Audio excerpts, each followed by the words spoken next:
हर हर महादेव, मैया पार्वती भवानी की जय। आज शक्ति जगदम्बा की जय। ऊपर भगवान, नीचे धरती माता की। आइए दोस्तों, प्यारा सा भजन लाए हैं, आप लोग सुनिए और प्यार दुलार दीजिए। लाइक करिए, सब्सक्राइब करिए। मेरा चैनल का नाम है उर्मिला भक्ति सागर। दोस्तों कमेंट करिए कि मेरा भजन कैसा लग रहा है, कृपा करिए। आइए सुनते हैं। हरा हरा महादेव। अरे दिया वाता बरलू ए सीसिया मंदिलिया कैलू जोर। दिया वाता बरलू ए सीसिया मंदिलिया कैलू जोर। कावाना करना वे सीसिया चारा चवा देलू हो छोर। कावाना करना वे सीसिया चारा चवा देलू हो छोर। अरे सासू बोलिया बोलिए गुरुजी बोले लिहो कू बोल। अरे सासू के बोलिया गुरुजी बोले लिहो कू बोल। ओही रे कारनामा गुरुजी चारा चवा देनी हो छोर। ओही रे कारनामा गुरुजी चारा चवा देनी हो छोर। अरे सासू के बोलिया सीसिया गंगा दीह दहावा। अरे सासू के बोलिया सीसिया गंगा दीह दहावा। पेनले बारू हीरा मन कांगानामा धाराम रख हमार। पेनले बारू हीरा मन कांगानामा धारामा रखिया हमार। अरे दिया माता बरलू ए सीसिया मंदिलिया कैलू जोर। अरे दिया माता बरलू ए सीसिया मंदिलिया कैलू जोर।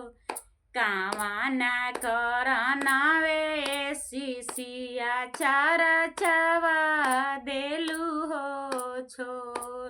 कावाना करना वे सीसिया नामा नामा देलू हो छोर। अरे गोतीन बोलिया बोलिए गुरुजी बोले लिहो कू बोल। अरे वही रे कारनामा गुरुजी चारा चवा देनी हो छोर। ओही रे कारण गुरुजी चारा चवा देनी हो छोर। अरे गोतीन के बोलिया सीसिया पैचा दिह लगा। अरे गोतीनी के बोलिया सीसिया पैचा दिह लगा। अरे पहले बारू हीरा मन कांगाना धारा मामा रखिया हमार। अरे पहले बारू हीरा मन कांगान धारा मामा रखिया हमार। अरे दिया वाता बरलू ए सीसिया मंदिलिया कैलू जोर। अरे कावाना करना वे सीसिया चारा चवा देलू हो छोर। अरे कावाना करना वे सीसिया चारा चवा देलू हो छोर। अरे पोती बोलिया बोलले गुरुजी बोले ले हो कू अरे पोती के बोली आए गुरुजी बोले ले हो खूब बोल। अरे वो हीरे करानामा ये गुरु जी चारा चवा देनी हो छोड़। अरे वो हीरे करानाम ए गुरु जी चारा चवा देनी हो छोड़।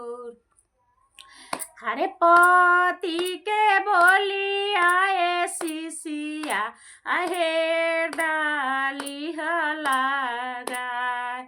पहले बारू हीरा मन कांगाना धारा मामा रखिया हमार।